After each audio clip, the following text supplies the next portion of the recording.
Right, welcome to the Bearded Mafia podcast. We are your hosts. I'm Matt, aka the People's Beard, as always. I'm Rob, aka Ox. And this is episode number 7. Today we are chatting to a very special guest who Rob's going to introduce right now. Hang on, guys. Oh my god. There we go. Sorry. Can everyone hear me still, by the Gotcha. way?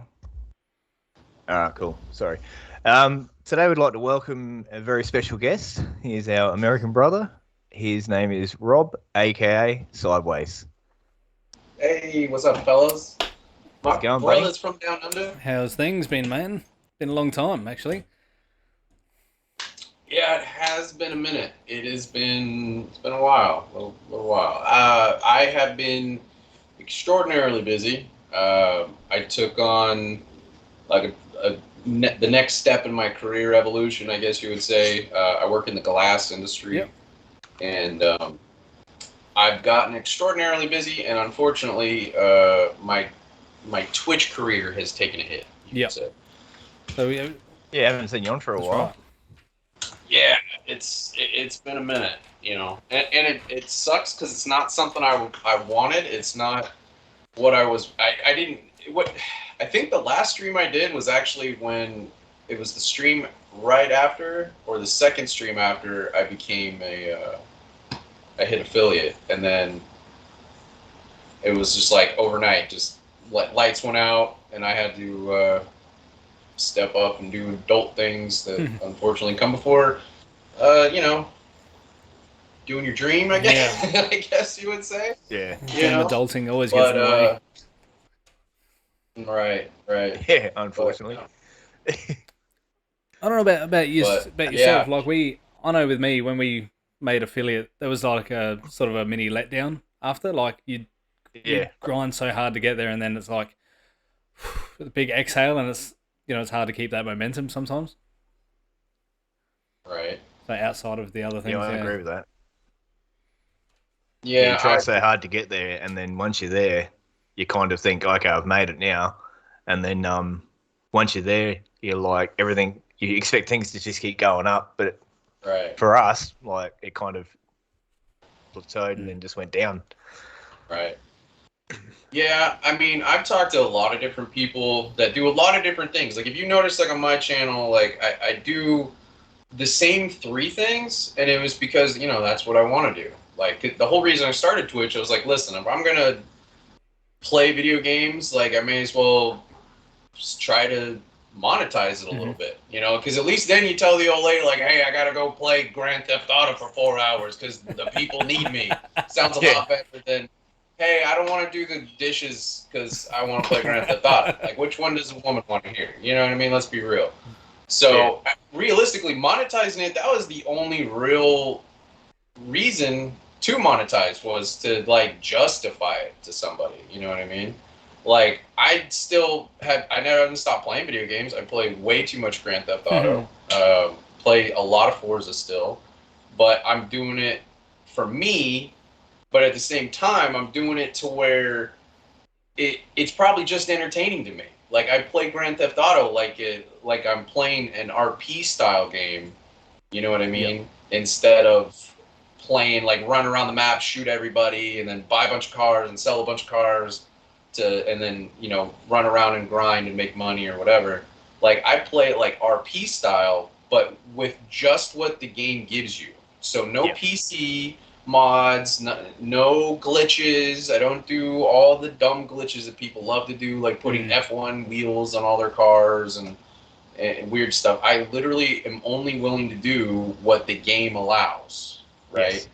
So I've come to play in a fashion where, like, I start my day, I start up the game, and I'm in my house of choice, which is usually the penthouse because it's the biggest, best house you can get, and you can customize it and all this other stuff. And then from there, like, maybe go down to the casino real quick and spin the wheel, and then from there, like, start hopping businesses and collecting those daily payouts, and then, do the grind the certain businesses I want to. And then once you grind, like, sell your clubhouse stuff and then sell your bunker stuff and your nightclub stuff, then I just like go do fun things. I go dirt bike riding, or I go skydiving, or I go hiking sometimes on like the mountain and stuff. Like taking time to appreciate all the hard work that all these developers put into such a beautiful game, being on a Series X, which mine is sitting right there. You can't, it's just out of frame, but and then I have a really nice, 4K gaming TV with all kinds of extra gaming stuff, and it's just what I enjoy. So I kind of feel like I wouldn't want to stream that, and I'm not really talkative the whole time. Yeah. Because I don't know how long I have. You know what I mean? I don't know if I have a half hour to play or 3 hours to play half the time. You know what I mean? Yeah, that's right. But anyway, I ramble about Grand Theft Auto all day long.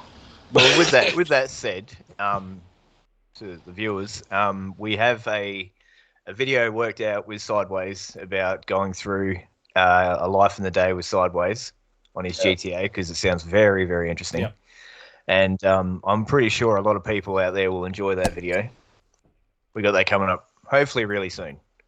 Right. Which would be really, really awesome. Like, I was so stoked and so looking forward to have just a good excuse to link with my bros from down under, and then we found out, wow, We were set up and systems everything. don't compute, but, it's whatever. I'm a bit of I don't want to say fanatic, but I love Grand Theft Auto. I've been playing since day one. I played online since day one. I think I actually pre-ordered the game and got it like 2 days early, because I didn't go to like a GameStop. I had like a locally owned shop, and I was really good friends with the owner. So like if my game got shipped to him 3 days before the release date, he'd just be like, "Here, just be careful online. They might ban you." I'm like, "All right, cool." That's awesome. Like Skate 2 came out, and I got it like 3 days early. And my friends were online like, "Yo, what?" Because that's like all I really played back then was that, and like whatever Forza was out back then, like Forza Motorsport 3 or 4 or something. I don't even remember. And they were just like, "What? This is crazy. How are you playing? Like, how is it?" I'm like, I made a friend, and then I figured, they like me, I guess. I don't know. And then here we are. That's the old saying. It's But not what you know, it's who you know. Yeah, right? that's right. But Yeah. I don't know. Well, I'll start with the first question that we like to ask our guests to start off with. What's been your greatest gaming achievement? My greatest gaming achievement? Yeah. On any game, any console. Probably getting. I already know what it is right off the top of my head, because it took so long to do. Was getting every achievement on Forza Motorsport 3, I think. Oh wow. I can't remember if it was 3 or 4. Sometimes they overlap because they were very, very similar games, and it was a long time ago. For all you children who are like, "You mean Horizon 3?" Because I'm just no, I'm talking 15 fucking years ago. Like, we're talking early 2000s. You know what I mean? But I think I'd have to look on my Xbox thing, but one of them, I just would not stop until I got every single achievement unlocked, and I did. And so that was probably just because of so much time invested and doing so many races you don't want to do it all. Like, Forza's come such a long way where you could be a drifter or a rally guy or a truck guy or a muscle car guy, and you could beat pretty much the whole game with using whatever kind of car you want. But in the old days, it was very like Gran Turismo-esque, where you would have, you have to do 5 races in a Audi R8 for the Audi R8 championship, and then you'd have to do this, and it was just like this giant grid. When you looked it up on the screen, like you go to like you progress or whatever, and it was just hundreds of, I don't even remember how many races, but it's hundreds.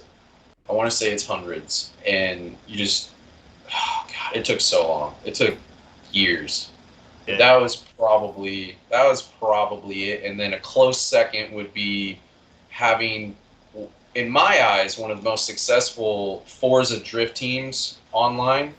That would probably be a second, just because it was a lot of work, but in a different way. You have to like meet these people, find these people, groom them, help them tune cars, and all this is a lot of work in a lot of different ways. but that's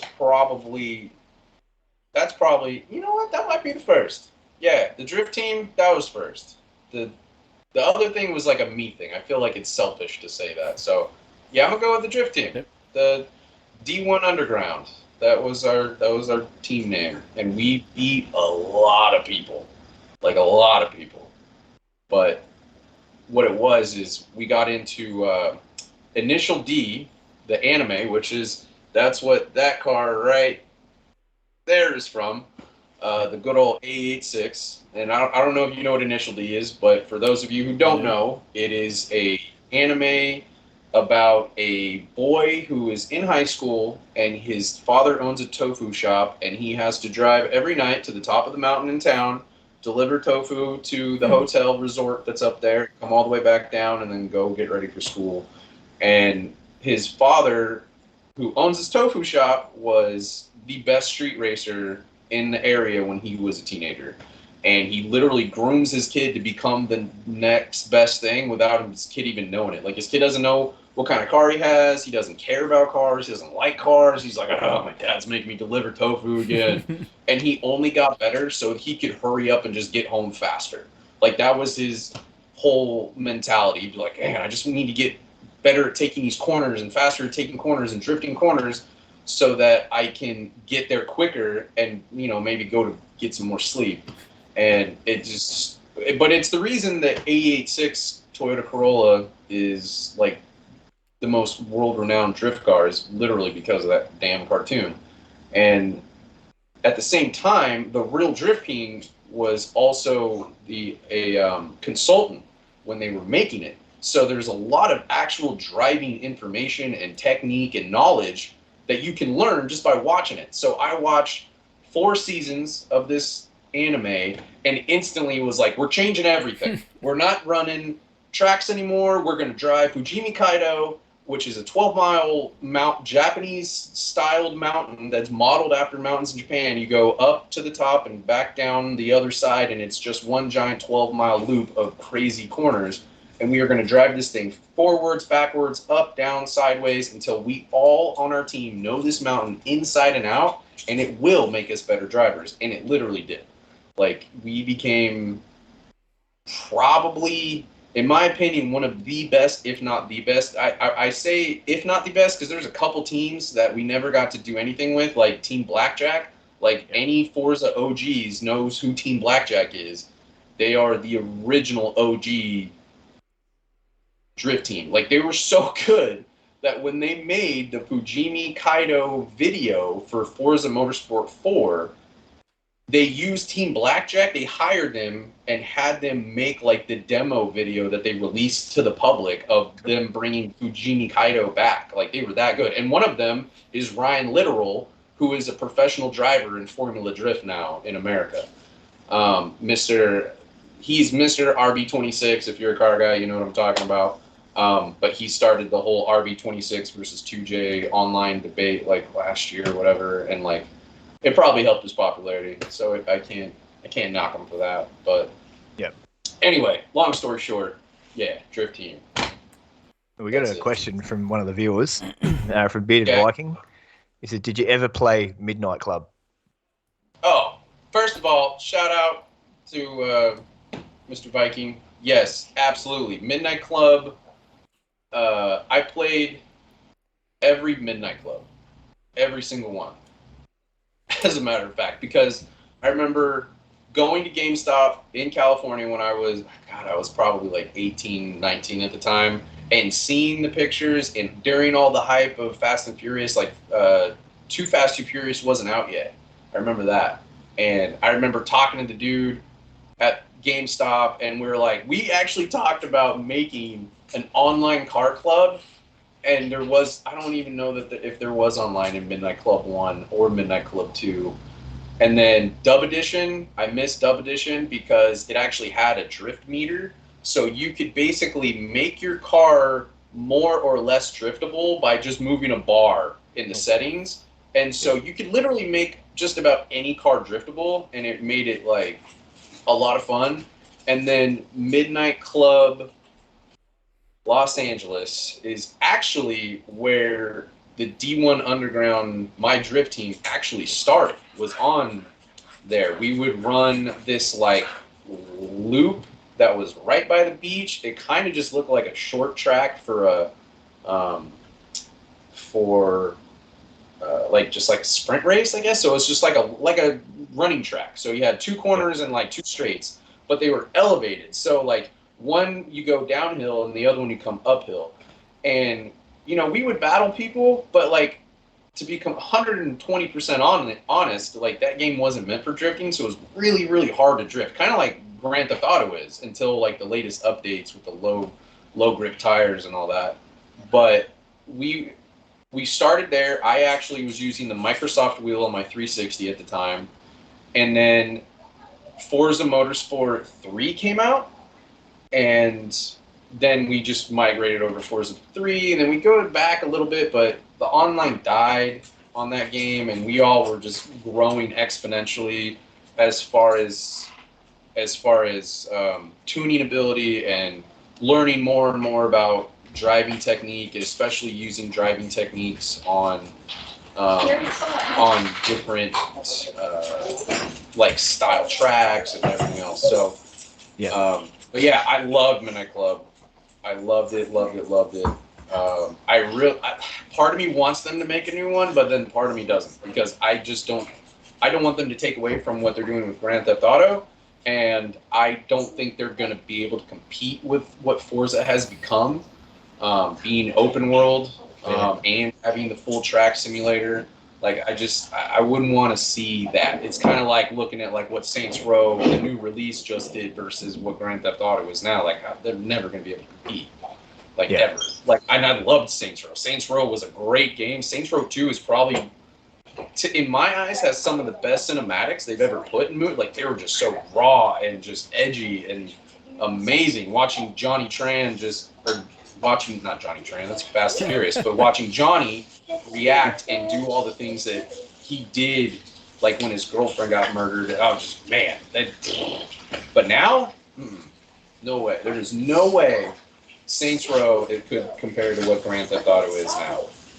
Yeah, there's just no way.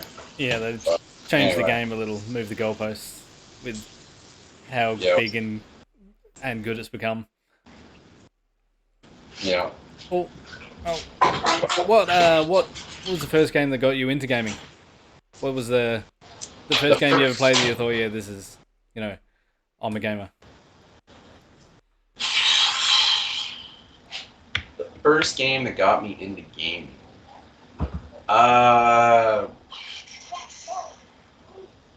Honestly, probably regular Super Mario Brothers on regular Nintendo was probably the first video game that I sat down and just wanted to play it nonstop. And I mean, at that point, I probably had no idea. Like, I don't think gamers were even called gamers at that point. We're talking like 1990. Yep.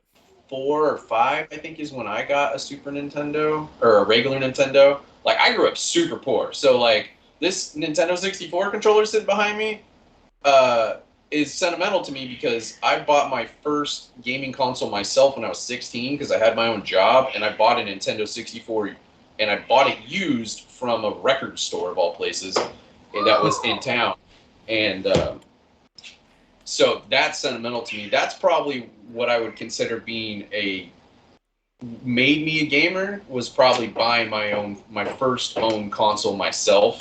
Yeah. Not like getting a Super Nintendo at Christmas, because I never got one. Like we got a Super Nintendo at my house when my mom's boyfriend hawked some speakers he had for his car so that he could get us he could get himself like a new pool stick because he was super into pool, and they were like, hey, we'll give you this Nintendo and games and stuff because we don't need it, you know what I mean? Yeah. So, I mean, I remember playing Super Mario 3.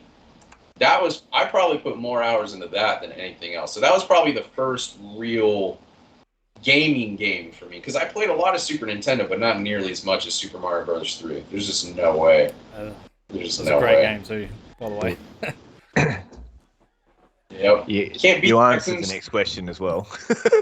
Oh, okay. What was the first console? Oh, first console. So It always yeah, happens so, to us. Don't worry. so I had Super Nintendo, and then, or I had regular Nintendo, and then I got a Super Nintendo when I remember I got it at Funko Land. So that I don't know if you guys had Funko Land in Australia, but Nah. the predecessor to good old GameStop. Yep. But I remember getting a Super Nintendo, and they were still making Super Nintendo games at the time, but it was like, I remember it was like Super Mario 3D or something was like one of the last games they ever came out with before they moved on. And so I literally got a Super Nintendo right as they're about to stop making Super Nintendo games altogether. And I think the 64 was out. I want to say the 64 was out. And then I used to go to like Funko Land and just play 64 all the time. Like, God, I gotta get this. And then like I went to like my uncle's house, and like his roommate, I think, had a Super Nintendo, and I just played Super Mario 64 for like 24 hours straight. And I was just like, this is all I can do with my life now. This has to be it. And you know what I mean? Like, I think we all did that the first time we played Super Mario 64. Like, oh, we're running around and you can throw people. Like, what is happening? You can just dive off of things and do flips. What? Like, we were losing our minds, 100%. right? Yep. And so then obviously the next evolution had to be a 64. But like, I had gotten my own job, and then I was also doing a lot of like riding BMX, because I was like, this was probably the end of the 90s, like 98, 99 is when I got a 64. And then I had to get Super Mario 64. Like, it was no question. I remember I had a handful of games, like, throughout my time having it. Like, I remember I remember getting Tony Hawk for it. I remember getting Excite Bike, and I was super stoked on Excite Bike because of the old Excite Bike from regular Nintendo, because I played a lot of that too. Just would pop wheelies for 10 minutes straight, because I thought that's all there was to do, make jump. I remember you could build tracks, and you could like just jump, and you couldn't do anything. You just jump, and you but it's still the greatest thing you'd ever done up until that point. You know what I mean? Yeah. But then, and then I remember I've had a few other games too, and actually hold on. Here's one for your viewers. I don't just have a 64 sitting up here. I've got, let's see, we got Star Wars Racer. You can't really see it that well with the light, but you got the good old Star Wars Episode 1 Racer. I got War Gods, which I don't think I've ever played. Diddy Kong Racing. Great game. Jet Force Gemini. Nuclear Strike. All of us broke kids had this because it was the cheapest game in the world. Turok 2. That was one of the first games I did get was Turok 2, and then Body Harvest I have sitting here. Now this is just part of the collection that's within arm's reach, but it is what it is. We'll set those down there. I'm not trying to fidget with that right now. But yeah, I miss 64. The controller was so innovative, like it made no sense to ever I just want to do the D-pad and push buttons. And then look at us now. Like, you couldn't play any new games without a joystick hardly, unless you're playing it on your phone. I love the 64 I remember controller. when they first so started. good. Yeah. I remember when they first started with the joystick, and I'm not going to be able to do this. Right? You just look at it and you're like, how do I hold it and do this at the same time and then push buttons? This doesn't make any sense. Like, no, you hold it like this. But what about the other side? No, you grab the middle. I know it doesn't make any sense, but you see this part, you grab this part, and then you push these buttons over here, and that's all you do. You don't even worry about that whole other side unless you're playing like a fighting game. Yeah, that's it. And then you felt normal for fucking 10 minutes. And then you go back to this shit, and then your joystick gets all worn out, and oh god. Yeah. Extremely durable I'm controllers. just trying to play with them now. I know, right? Oh, we're going down memory lane tonight, boys. Don't you worry. What, trying to play like that? That'd be impossible. I know, right? Yep. Right. I know.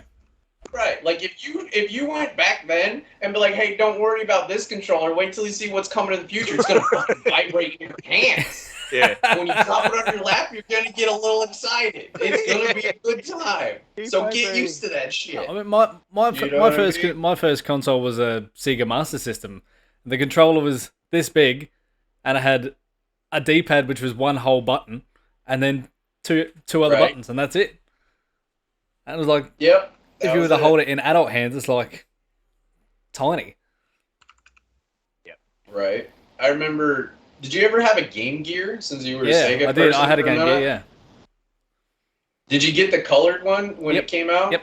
Because I remember at first there was a non-color and then there was the color later. Yep. I got the colored one. I remember I had Sonic on the Master System and the exact same game on the Game Gear, and it was so much harder Right. on the Game Gear. Like they changed a few things. It was like it was almost impossible. It was like this is fucking crap. I can finish the game. Yep. I can't get past the second level on this stupid little thing. Right. I had a friend of mine. His mom took me and him because he was like an only child, and I was kind of like an only child at the time. Like I was living with my aunt, and so she took us to this amusement park called Great America, which is actually in Beverly Hills Cop 3. If anyone wants to know what the hell the place looks like, but it was owned by Paramount, so there was like the Top Gun roller coaster. I remember seeing. I remember they had a 2-story carousel, which was kind of cool. But we went there for like the weekend or whatever, and I remember he brought his Game Gear, and we stayed up all fucking night under a blanket playing fucking colored Game Gear because it was the greatest shit we'd ever seen. And yeah, we stayed up all night, and we were stupid tired the next day. Like we didn't want to go on hard laney roller coaster because we'd all done it the day before anyway. You know what I mean? It's like day one, you go on like the easiest roller coasters and then work your way up. 'Cause we were young. I think I was like 5th grade at the time. You know what I mean? But yeah, it was a lot of fun. The Game Gear should have done better, really, when you think about it, because it was competing with the Game Boy at the time, and it was better when it came out. Yeah. Right. Yeah, it really was. It was way better, like leaps and bounds better. I remember they had a way bigger catalog. Yeah. They were basically handing over stuff from Sega directly to their handheld for the most Pretty part. much. It was a huge color backlit screen. Like I remember even when the Game Boy Color came out, I don't think it was backlit nearly as good as the Game No, I Gear don't think was. so. Like Sega was way ahead of its time. Like with the Sega Saturn and Sega CD. Think about when Sega CD came out and you just added it to your existing console. You know what I'm saying? Like how they did that, and then they did the Sega CD and then the Sega Saturn while everyone's still blown in fucking cartridges. Yeah. You know what I'm saying? They were way ahead of their time. Like I had a Dreamcast. That was My mate had a Dreamcast. the second console that I bought myself was a Dreamcast. Yeah, dude. And it was, dude, that again, another console. Remember the memory card went in your controller and had a screen, and there were certain games that you could pull it out and literally play to like build your character up on like certain like Final Fantasy style games and stuff like that. I didn't play any of that stuff then, so I couldn't tell you what the games were, but I bought one and I played the shit out of Crazy Taxi, and I couldn't do shit with my little thing, but I brought it around with me like I was the fucking man, because not a lot of people bought Dreamcast. Yeah. Because it was fucking expensive. Yeah. Everyone's still playing 64. You can still go to Toys R Us at the time and get Super Mario 64, brand new out of the box. You know what I mean?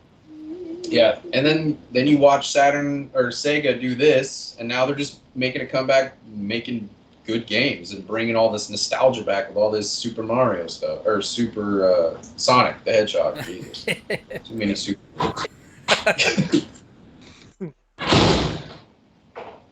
Yeah, the Dreamcast was way ahead of its time too. Like it was, I don't know whether it was poor marketing or whatever they had going on, but my friend had one when I had a 64, and yeah, they were way out in front. They just for whatever reason, I think it was, they were unpopular. Honestly, I feel like it was a lot more expensive. I don't remember, to be honest with you, but I feel like it was more expensive than a Nintendo 64. And they didn't have nearly as many games, and they didn't have nearly as many games that you had heard of before. You know what I mean? They were making a lot of new stuff. Like no one heard of Crazy Taxi didn't exist. Jet Set Radio had never I existed remember Jet before, Set Radio. Wow. and they were wild games that like people were like, "Yo, you can do this in a 3D world," and like this is crazy. The graphics are nuts. I remember my mom's boyfriend coming home from the bar and being like, "Yo, we're buying a Dreamcast," and I was like, "Why are we buying a Dreamcast? Like we have a Super Nintendo," and he's like, "Because." Someone was just at the bar playing it on the TV, playing a football game, and I thought I was watching a real football game for like 15, 20 minutes until I walked closer to the TV and realized it was a video game. You know what I mean? And I was like, all right, I'm sold. Now think about what I just said and imagine what that would have, what like in your brain, what Dreamcast graphics looked like compared to now. Yeah. You know what I mean? Yeah. But when it came out, boy, you thought you won the lottery. Like that was the greatest thing you've ever seen. Yeah, no, we've been guilty of thinking that graphics on certain things are the greatest of all time, and they'll never be Probably this. one of the worst. We talk about it often when because we were back in PlayStation 2 when WWF SmackDown first came out. We're like, the graphics can't possibly get any better than this. It looks real. We would sit there playing it going, nah, I can't see this getting any better than this. This is amazing. It looks so real. And then you look at it now and it's like, dude, wow. I'm telling, like when Grand Theft Auto 3 came out, like I remember, like that was the next like big jump for me in gaming was Grand Theft Auto 3, and I remember seeing those graphics, and it was just like, oh my god, like this is fucking crazy, like all over again. Yeah. It was like it went from like Super Nintendo stuff to 64 to Dreamcast, and now to PlayStation 2. And I'm just like, yo, what the... This... Crazy. And you know what? I skipped completely over PlayStation 1 because I bought a PlayStation 1 after the 64. And some Star Wars game I had came with 4 CDs. It was 4 CDs to play one Star Wars game that wasn't even very good. But man, dude, just like thinking back, like, dude, I haven't reminisced about the evolution of gaming since... for a long time. I reckon the game that did that most to me was when PS2 first came out and Gran Turismo 3 was launched. And I was like, my fucking god! And you could see the reflections in the car's paint, and it was just so mind-blowingly good. I was like, oh yeah. And I've replayed it. I've got it behind me here. I've replayed it, and it's still not bad by today's standards. It's still a very replayable game. Yeah. No, I agree with that. It's you know what's funny is like to me watching the evolution of Gran Turismo over the years, and mind blowing, just mind blowing what they've done with that game. Like, and trust me, I am not a PlayStation guy. I have not owned a PlayStation in many years. I still own a lot of PlayStation 2 games. Like you can see them right there. There they go. But. Because they're like hard to find stuff. I'm not getting rid of them. Yeah. But you know, just to see what they did with those games throughout just PlayStation 2, you know, before PlayStation 3 even came out, it was just incredible. Like their whole drive was like, we want to make it look real, and they pushed that envelope year after year. And then once I got, when I made the complete switch to just Xbox, like way back in the day with the 360. Because before I always had both. I always had PlayStation, I always had an Xbox, but when I got the 360, I was Xbox all the way. Fuck PlayStation, don't want nothing to do with it. Like, yeah, I'd love to play the new Spider-Man games, and it'd be fun to dabble in Gran Turismo, but there's just... Xbox is where it's at. I don't care what anyone says. Like, I'm sorry if I hurt feelings. Like, I'm not sorry, but I'm kind of sorry, you know what I mean? Because if you... to be honest with you, the reason I made the big switch, because most of the games I played were on both consoles, was the car game. And the big car game is Forza versus Gran Turismo. And the difference for me, as a drifter at heart, is you got to have a clutch button. Gran Turismo didn't have a clutch button. Forza did. Guess where I'm headed? I'm going to be clutch kicking into corners, and you know what I mean? You got to. You have to maintain that you have to maintain that. And I've broken more controllers by destroying the left bumper from clutch kicks and using the clutch on Forza than I ever have by trying to throw them at a wall out of anger or anything like that. Like, I've got 3 controllers I can pull out of a drawer right now that have blown out left bumpers from Forza. And those aren't the ones. Those are just like the nice ones, like the Halo. Here, let's see. Where's the Halo controller? No, I don't know where it is. I got a blue Forza Edition controller sitting up there, but that one's blown out too, actually, now I think about it. And then the Halo controller, blown out left bumpers. I've replaced them, and they break in a spot. You can't just replace the trigger itself anymore, and it's a whole mess. But yeah, dude, that was what made me switch. But watching what I think that game is what inspired Forza, to be 100% honest. Is they saw what they're like, look, you gotta have that racing simulator that is pushing the boundary with graphics and pushing all of our internal console companies' development team with graphics is the racing games.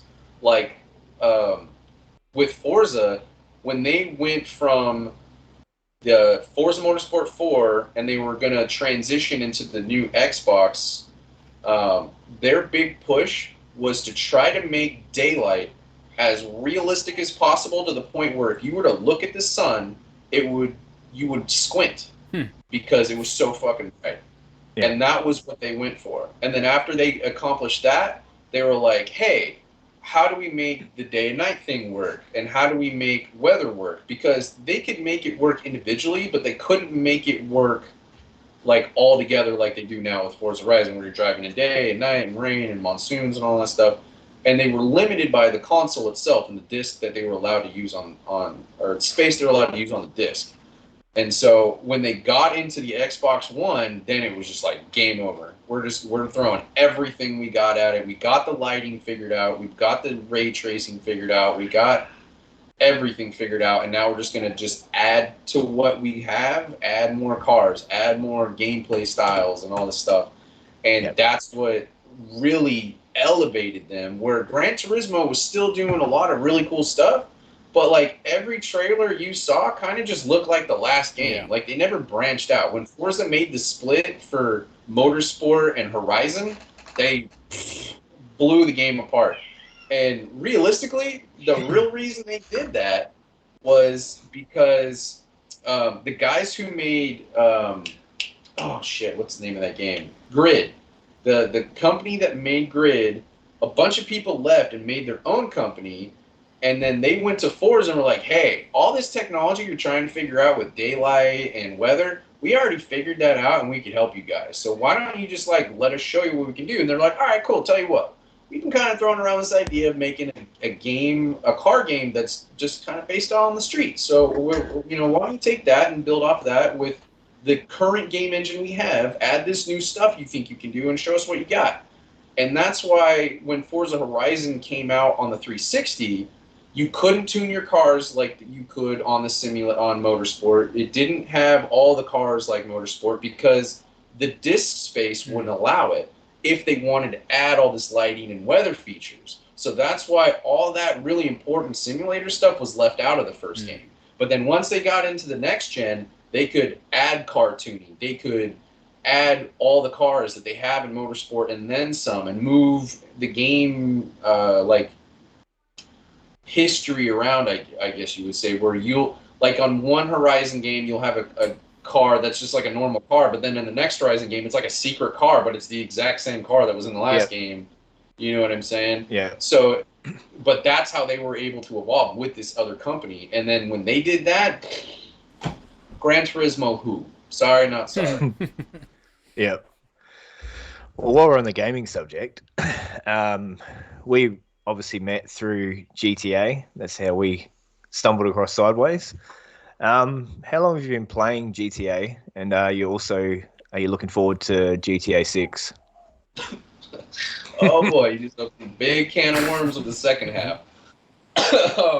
So first of all, I've been playing Grand Theft Auto games since Grand Theft Auto 3, which I mentioned earlier. I remember I was at we have this thing in America, like not a lot of people even know about. It's called Job Corps, which is ran by the federal government. It's like a trade school, but it's ran by the government, and you can actually live there, like like on a campus, Yep. almost like a college, but it's like a trade school college where they have like carpentry and cement masonry and all these things. And I was going to this at the time, Sounds alright. and one of the guys had a PlayStation 2, and he bought Grand Theft Auto 3 like right when it came out. Bro, we put so many hours into trying to fly that fucking Dodo with no wings and run around Yeah. dudes, bro. Like, dude, Yeah. driving the Uber Mach BMW knockoff, which we still have Uber Mach today. Thank you so much, Rockstar.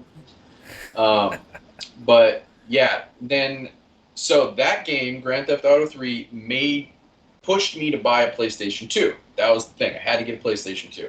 At the time, I didn't even have I had a console that you guys have probably never even heard of, Neo Geo Pocket. So it was like a Game Gear but smaller, and you only could play Neo Geo games. That was all I had at the time. And I had a Game Boy Advance. I remember that because I was playing Pokemon on it. I remember that. So I buy a PlayStation 2. Then Vice City comes out, and I buy the game, and I buy the book to go with it, so you can do all the collectibles and everything else. And then that made me buy an Xbox because Grand Theft Auto Vice City came out on Xbox, and you could listen to your own music if you had to download it to the hard drive. Yep. So I bought 2 systems for. Oh no! So wait a minute. Was Grand Theft Auto 3 on PlayStation 1? Or was it PlayStation 2? I can't remember. Because I don't have that. I still have PlayStation. PS2. I remember Vice City was PlayStation 2 because I remember buying. I'm pretty sure GTA 3 was too. PlayStation. It was what? That was PS2 as well. Grand Theft Auto 3. It was PS2. Okay.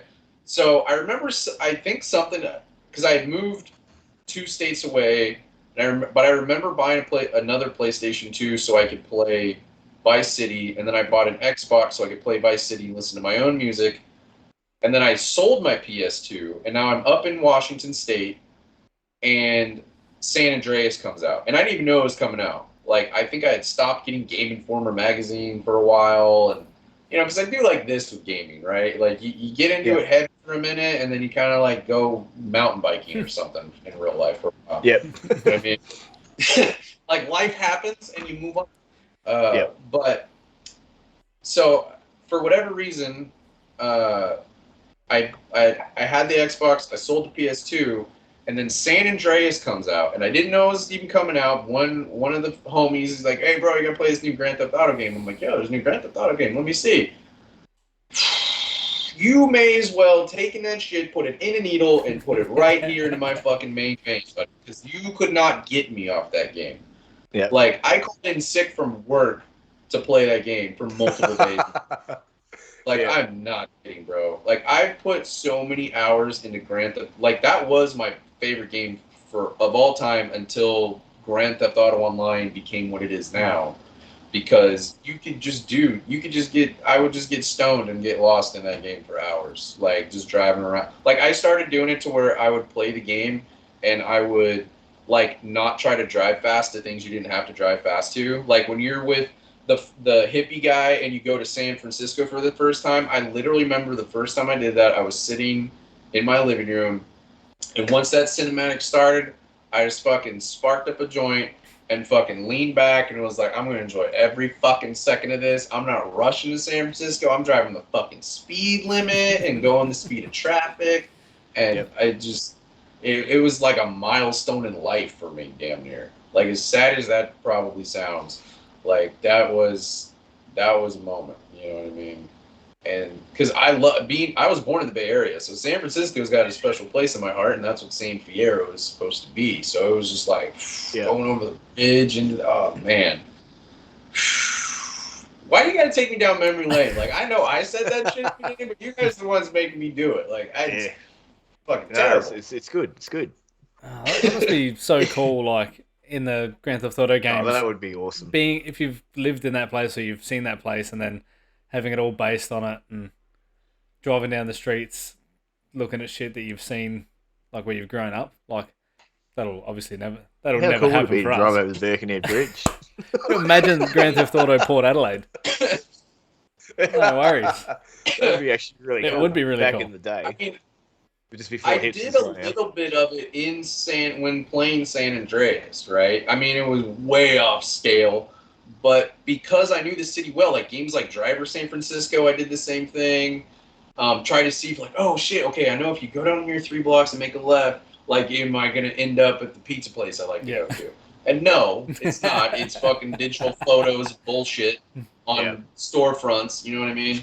But still, you try to be like, oh, I'm just going to take Embarcadero all the way around and we can go take the whole waterfront. And fun fact, in San Andreas, it's like it takes you 5 seconds. Yeah, you know what I mean? Yeah.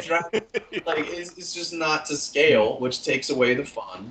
Yeah. But I feel like we're not that far away from that. Something being like, I mean, think about like Flight Simulator and what they've done. Like they have the entire world, thanks Google Maps. You know what I mean? Like it's possible, right? But it is, when are we going to have the technology where we have the memory and we have the technology where you could go from outer space and you could zoom all the way into street level and see NPCs moving around and then jump to like Japan from San Francisco in a second, and then same thing, zoom in, zoom in, zoom in, because like Street View on Google right now, you can see a picture of the street. Now imagine at some point like governments can probably just zoom in and see the actual street. Yeah. You know what I mean? They're like, hey, bro, I see your car. Make a left and then 2 rights up. Watch out for the crackhead on the corner. And then be there. You know what I mean? They're doing that shit now while we're still got the technology we have. You know what I'm saying? Like, it's not the same. But anyway, you know what I'm saying. You would think it would only be a memory issue, like for creating that kind of thing. I mean, you've got Google Earth, you've got Google Street View. I mean, you can get that directly to your phone. Like, why would they have any issue mapping that out in a game? Exactly, yeah. Except for it being a humongous memory issue. That's all. Humongous. I feel like the Crew, the racing game, the Crew, and like the Crew 2, I think is the newest one out or something.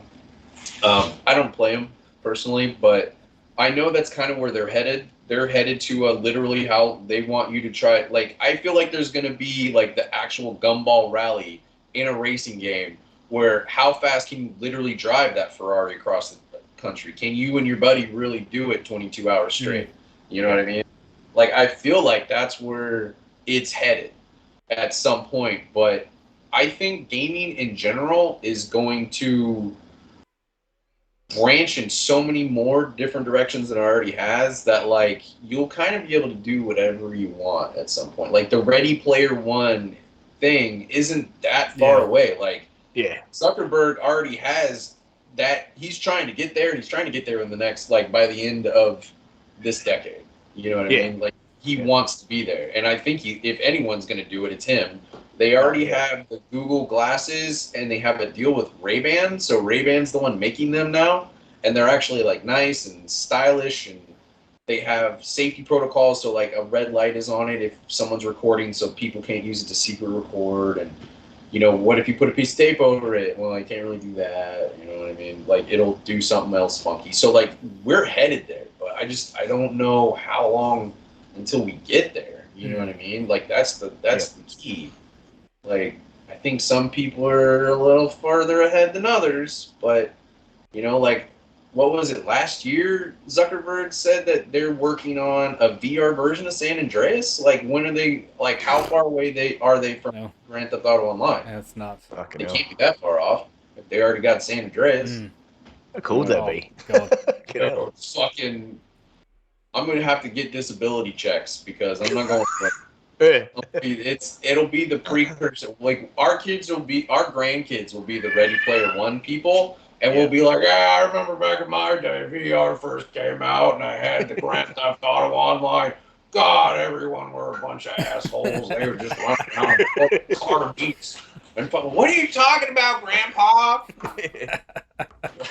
That's gonna be us, dude. That's gonna be us. I know, right? Well, we won't even be sitting with them talking though. It'll be virtual. We'll be sitting in the back room, but we'll actually be out on the porch. It'll be like surrogates. What the whole Facebook thing is. Like the new metaverse, that's what his whole thing, the new version of their VR headset.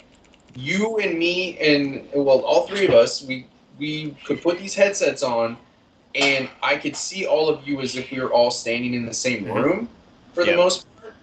And the whole idea is it's when you're looking at your phone or like we are communicating right now through a screen, we don't feel true presence with each other, right? Yeah.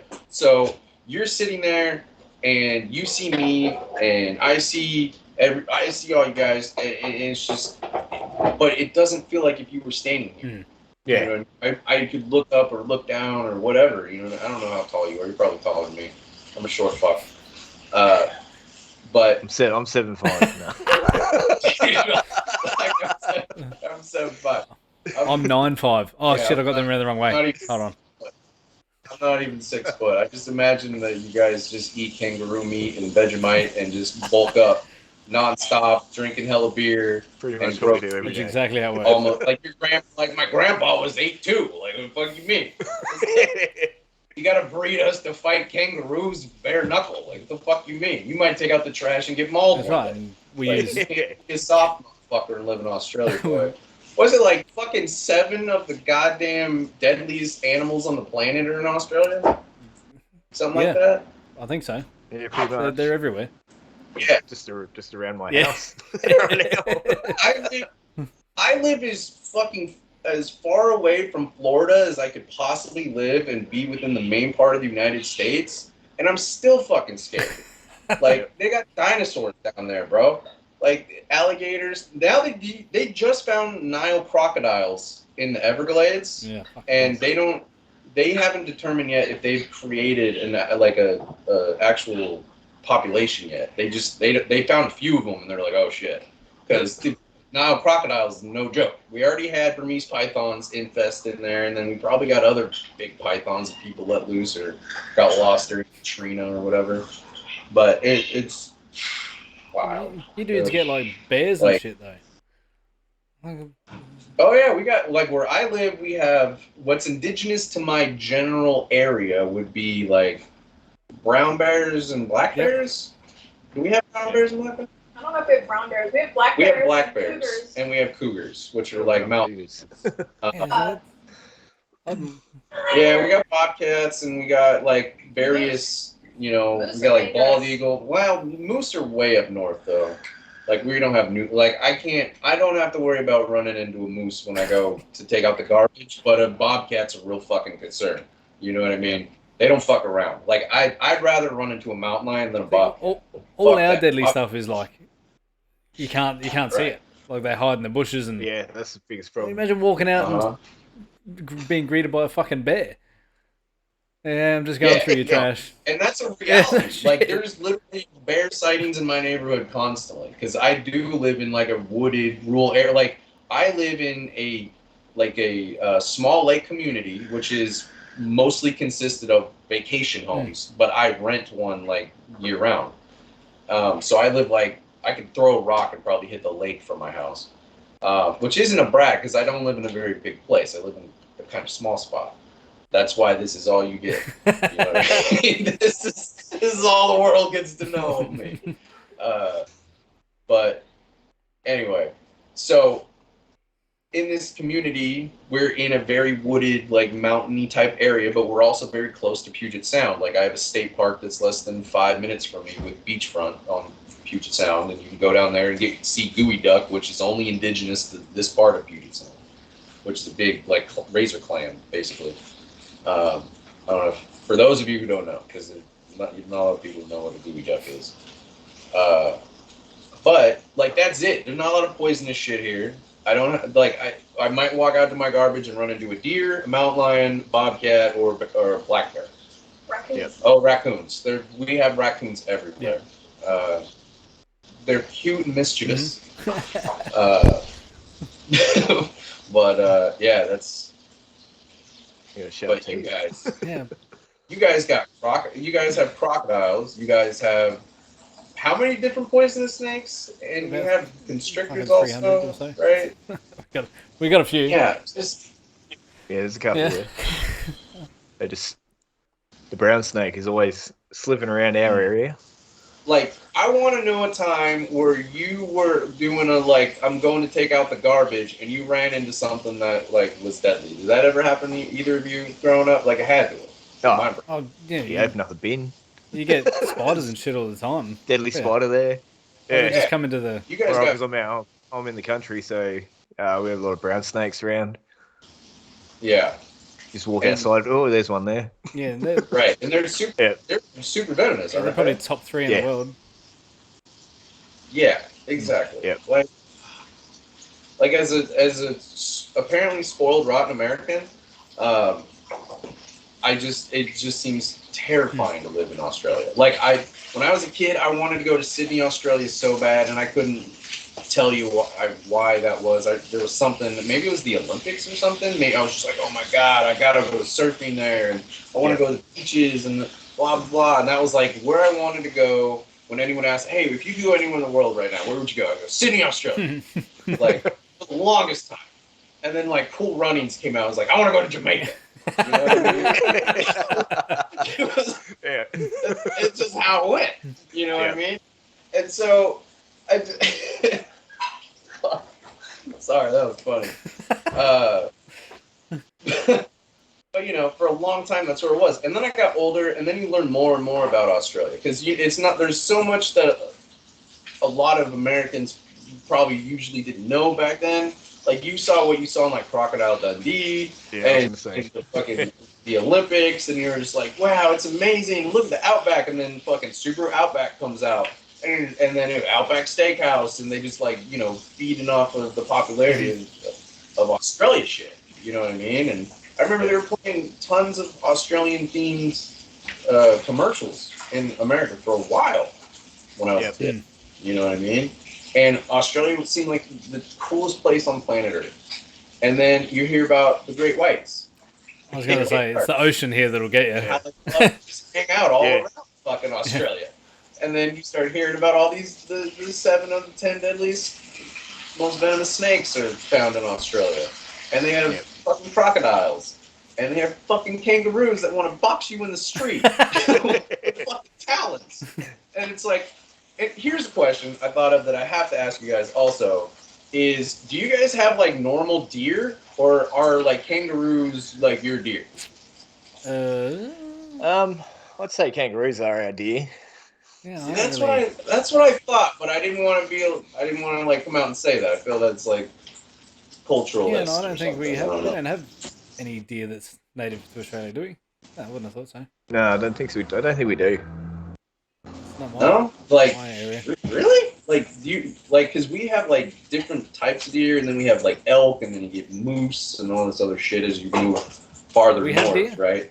So Oh, we do have deer. you do have deer. Yeah, I don't know. Oh, well, there you go. not native. Not though. native. There we go. We've got imported deer. Well, a lot of Australia is not native. Yeah. You see what I did there? We also got white Europeans. Hey, we're not native to this shit either. We Yeah, that's decimated right. our fucking our fucking aborigines. No, no, You know what I we're on mean? our way. Like, and it's not funny. It's fucking super, super Oh sad. no, But white Europeans have you been know, very bad to a lot of Oh, places. Yeah. I'm like, if you write down and you put down on paper like what European culture was, like, it just makes me want to be disgusted with myself and my it's ancestors. You know what I mean? Like, just like but humans have come a long way in the last 200 years to we're not just beasts anymore that have a fluent language. You know what I No, mean? I'm with you. Like, we aren't those people. You know what I'm saying? No, that's right. I agree. Like, nowadays, think about this. I'm in America, in the Pacific Northwest, and I come from a car and skating background, and I like my collectibles, and I like gaming, and you guys are just the two coolest Australian dudes I've ever met in my life. And we somehow connected over video games, and here we are now, just having this conversation, having a good time. It's amazing. This is the world has come so far. It really has. You know what I mean? Yeah, it does. Yeah. Quick fire question. You're a car man. What's your favorite car? My favorite car? I can't give you one favorite car. There's just no way. I could probably give you favorite manufacturer, which would be Nissan. Because Datsun, Nissan, Infiniti, like the whole Nissan umbrella, like everything they've done, the Skylines, the S chassis. Like I've never owned a Skyline, but I've owned many S chassis. Everything from a S12 to a 13, a 13.4. Never had a 14. Never had a 15. So it's just S13s and one S12. I have owned an R33 Skyline, I hate your guts. and I also owned a S13 Sylvia Ooh, and big a fan. I don't know if it's badged the same in America, but a 180 SX here, which may be a 240 SX for you guys. Yeah, 240. Yeah, so like you guys have the 180 SX, and then you have the this what is the Sylvia, Yeah. the where it's like a Sylvia, but it has pop up like the 180 Yeah, that's right. headlight Yeah. setup. So I had one of Right. each. I had one of the original Sylvia, and then I had a Right. 180 as well. Right. So in America, we had basically the Sylvia with the pop-up headlights was a 240 SX coupe, and then we had the 240S hatch, which was the 180 Yep. SX. But the motor options were KAs instead of the SRs. Yeah. So a lot of guys had to import SRs, and that's As kind of well. what sparked drifting in America was the SRs. Yeah, so I had one of it. dropping. So the Sylvia I had was a CA18, and the okay. 180 So you had 180 an yeah, the early- 180 was an 8 SR20. So you had an 89 with the CA? Yeah, it was an 89. Yeah. Yeah, 89. Yeah, so yeah, the CA is a cool little motor. The CA is just an RB with 2 less Yeah. cylinders, really, is all it is, with smaller pistons. But I mean, Yeah, and that was a naturally aspirated. That was like one of my first cars. So that was but the 180 was a SR20 turbo, which went hard. It was good. so wait, was your CA real quick? Your CA was a dual cam non-turbo? Yep. Okay. Yeah, because I know a lot of guys. I know they're good with the turbo setups. I think the Sylvia K's came with those in '89. Yeah, I think so. Yeah. And then they went to the SR after that. But the my first 240, because my first Nissan was a 300ZX. I had an 84, Yep. so it was like first year. So it was like real basic everything, but it was manual and it wasn't a turbo car. But I was determined to turn it into a drift car because I lived down the street from a bunch of dudes that had 6 240s and one 886, and this was like when nobody had them. No one had SR swaps yet. And I was like, I'm buying this 300 and I'm going to turn it into a drift car. So I did everything you could do to an NA manual 300ZX to make it slide, and then I sold it. And then the next car I bought was my first S13, which was a 2-tone coupe with a blown-up SR. The kid got a hole in the oil pan and it ended up blowing a rod because he had it slammed on its nuts. And it sat behind this car dealership for like 6 months, right? And I knew that the kids that I lived down the street from that were friends with the dude that owned this car, and this was like years after I moved away from where these dudes lived. But I saw the car and I was like, dude, I need to get that car. So anyway, I got the backstory from the homies. They told me, oh yeah, dude was driving and was slamming on its nuts, and he fucking put a hole in the oil pan. He drove it. His uncle owns this car dealership, and so his uncle just towed it there, and it's just been sitting ever since. So I went and I asked if I could check out this car, and he's like, yeah, it's my nephew's. It's not for sale. So I just go look at it, and I was like, dude, if he ever wants to sell this, he's like, he wouldn't sell this right now. I was like, nah. He's like, $6,000 right now, and he's like, nah. I didn't have $6,000, but I just threw a number out. And he's like, nah, he wouldn't take it. Blah blah blah blah. I'm like, all right. So I looked at it. It had a bolt-in cage. It had a nice steering wheel. It had K-Sport coilovers. It had Brady blow-off valve. It had HKS intercooler. It had coil rad radiator. It had almost $5,000 worth of parts at the time. And I was like, all right, yeah, whatever. If he wants to sell it, let me know. So 6 months later rolls around, and I was supposed to buy a Mark 3 Supra, so like an 80s Supra, where that kind of looked like the 180 style, body style. You know what I mean? They came with 1Js. Probably for you guys, probably got 1Js, and then we only got 7Ms, which were fucking horrible engines. But anyway, I was supposed to buy one that was like a really nice one, but the guy was like, "Hey, I got some super guy that's supposed to come buy it. If he doesn't buy it, then I'll sell it to you." And I'm like all day long. I'm at work just waiting to hear back from this guy, and then at the end of the day, he calls me. He's like, "Hey, man, sorry, the guy bought it." Oh. Fuck, it's like heartbroken. Yeah. And then that night, I was like, you know what? I'm gonna go look at that 240 again because it's still sitting there. So then that night, I went back to that dealership 6 months later. The car's still sitting in the same spot behind the shop, and I asked the guy, I was like, "Hey, would you be willing to sell that car back there?" He's like, "You know what? Let me make a phone call." He calls him up, and I go over and I look at the car, and it's like all the same, just been sitting for 6 months, so it's like dusty and shit. And the guy comes back, he's like, "How much you want to pay for it?" And he's old car dog, so he just threw some car jargon at me and shit. And I was like, "Look, dude," I was like, tell him I'll give him $1,000. Like, it's got clearly has a blown motor, huge oil slick under it, blah, blah, blah. Because all the oil over time, the residual just ended up leaking out under it. So it was obvious it was blown. And he's all, makes a phone call, calls me back, comes back out, and he's just like, "Hey, we'll do 1,500." And I was like, "I'll do 1,100. Calls back, "All right, I'll do 1,100. So I bought it for $1,100 with a blown SR and like $5,000 worth of parts. That's gold.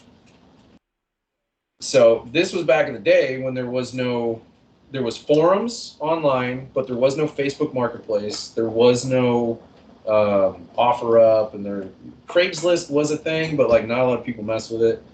And then I'm sorry if I'm rambling about this story. Like, just you can cut me off. But there was none of that shit. Like, I didn't even have Facebook at the time. I never had a MySpace, so it was like everyone was telling me, like, "Look, dude, you got to go on Facebook and you got to go to find these car groups on Facebook," because they were just starting to become a thing. And I was like, all right. So I went on there and I started Facebook. I was anti-Facebook. I didn't want a Facebook. And I started Facebook just so I could try to find a motor, another SR to put in here, because it already had a blown one, which meant I could just pull the long block and put a whole SR long block in it. And then I got a dope SR drift car, essentially, for however much I have to put into it plus $1,100.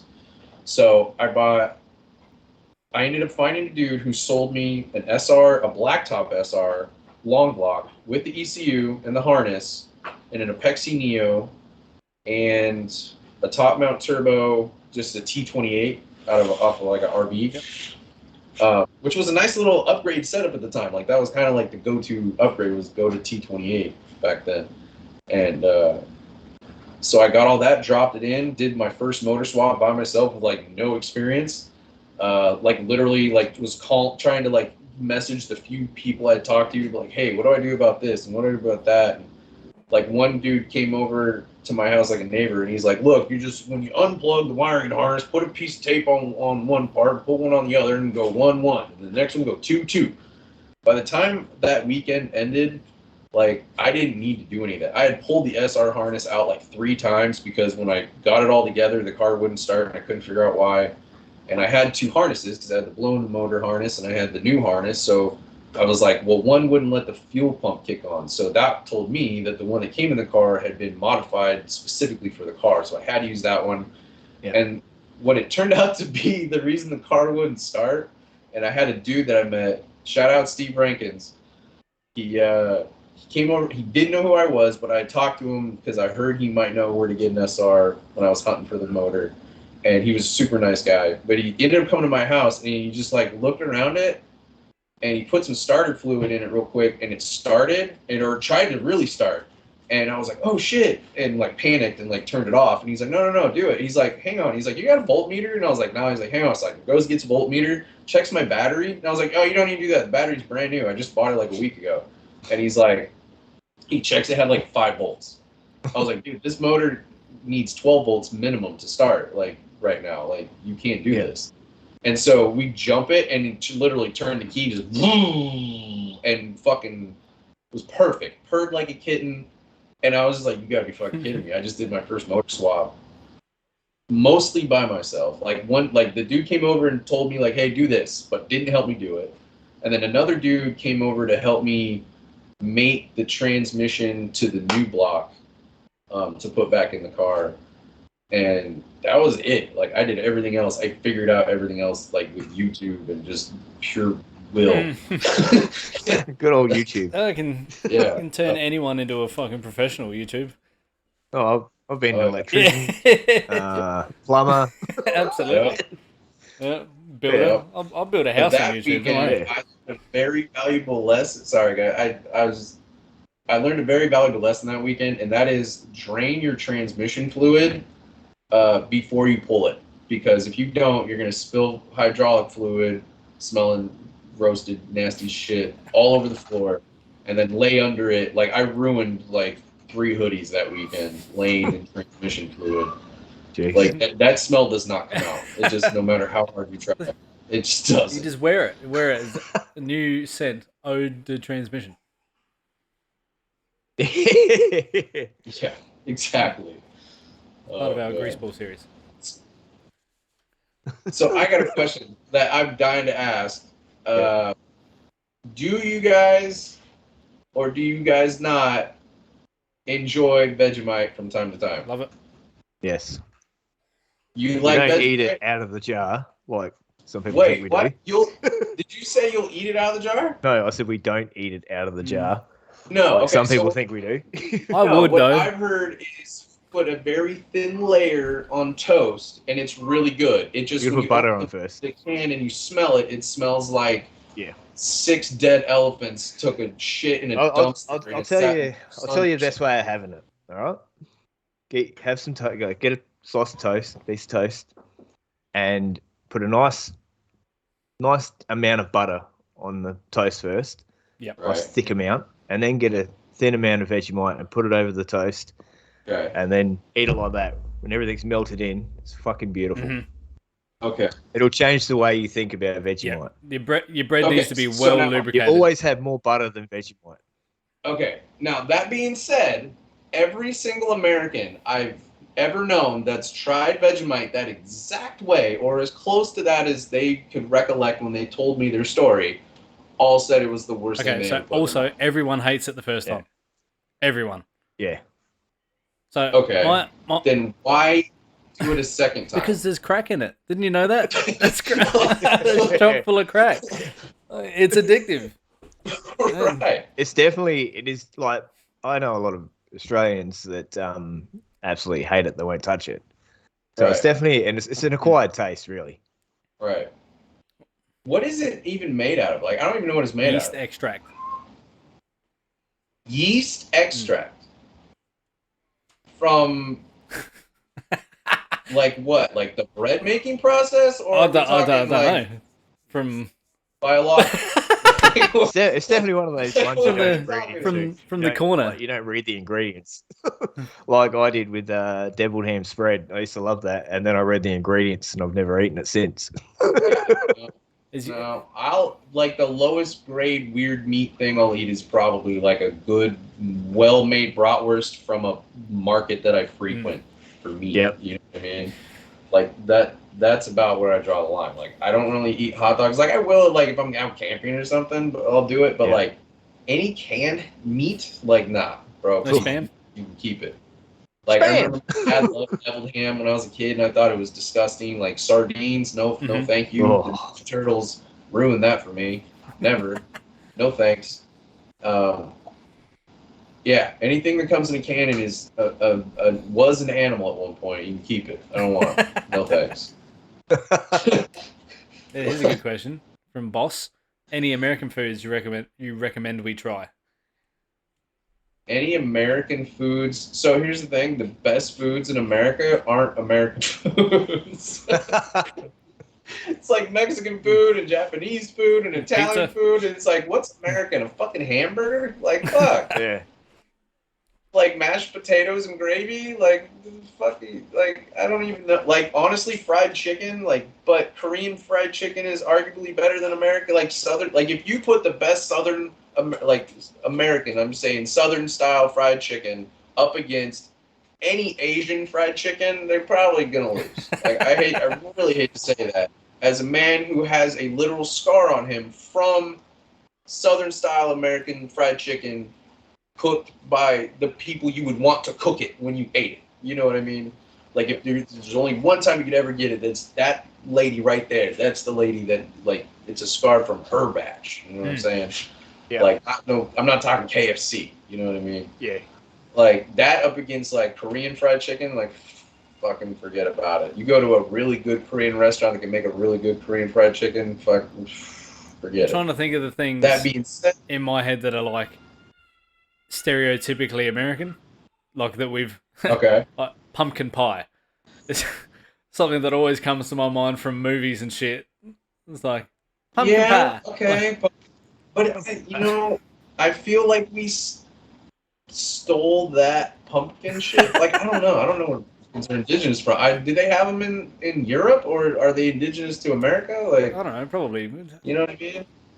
I feel like that's a Caucasian I think thing. I don't think Americans that's... and Australians are fairly similar in that way. We've stolen everything, essentially, especially the white Americans and white Australians. I mean, we all come from the same fucking place, essentially.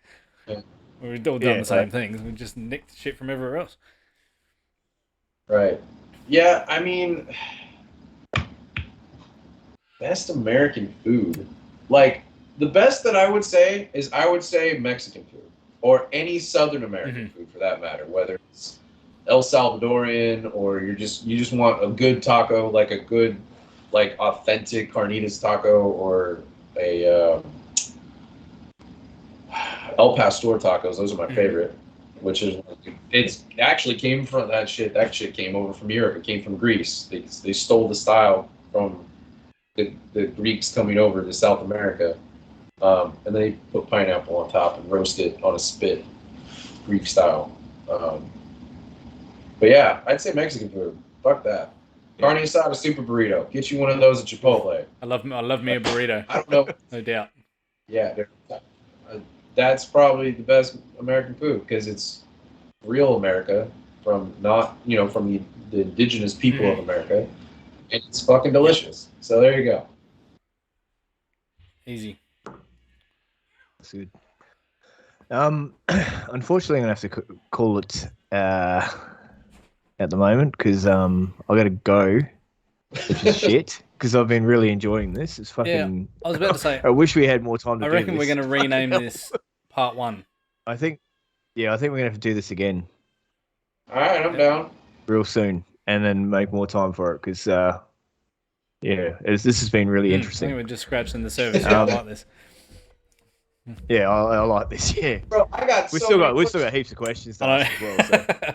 I got questions that I want to ask you guys, and then like as Australians and adults in Australia with children and everything else, and then I have questions for like just like cultural differences, like like what do you call a fucking quarter pounder with cheese at your McDonald's versus ours? Cheese. The same, or is it Royale with cheese? You know what I'm saying? Like I want to know, motherfucker. The Royale with cheese. All right, mate. It's been great having you on. We're definitely going to be doing a part 2 to this. Oh, absolutely. And honestly, guys, shout out to you both, honestly, and shout out to all your fucking followers and all your fans, because like you guys have, I don't know how, just somehow like me. you know, good bloke. No, we like good blokes. That's where we're at. But I was super humbled to get the invite. Super happy that you guys allowed me to do this and just run my fucking mouth too much. Because I love it, man. I'm too fucking good at it. I love it. You're the kind of guest we'd like to have. It's perfect. Well, when we can ask a question and sit back and you just answer perfectly. Beautiful. It's really good. Absolutely. Hey, no problem. Yeah. I can do this all day. 24-hour stream coming up. Real quick, is this gonna be able to like? Is this gonna playback be available? Or all Yeah, those, yeah, like, it'll be available. Yep. Yep. We'll have it up on the And, YouTube channel as well. We'll have it up on YouTube Oh, as well. hell yeah! There you go. Shout out the YouTube channel. Bit of Mafia Pods, YouTube. Bit of Get on it. Yes. Like, subscribe. Absolutely. Hell yeah! If you guys aren't liking and subscribing by now, like you guys are sleeping. Like go follow your boys. Support these guys. Jesus Christ. Follow You guys- Sydewayz as well. All right, mate. Easy. We'll have to end it there, and yes, we'll be adding to this story in the next installment. Part 2 coming soon. Absolutely. Part 2 coming soon. Absolutely. Yes. I'll be more prepared and on time this time because apparently We'll now work our we're times out really better. tight. Apparently we're in a whole different time zone. It's weird. Yeah, I know. Who would have thought? Nah, all good. Peace out, everyone. Thanks for everyone jumping on and hanging out in the chat. It's good to see Hey, everyone there. thanks. Shout out to all the fans that ask questions and Yeah. drop any more down in the comments below and let us know. Like I want to ask questions from fans to you guys too. Like I'll ask these guys. Just let me know. Done. Yep. All right. All right, guys. Thanks, everybody. Been good. Later. All right, guys. Have a good night. You too, pal. Catch you See you, later. mate.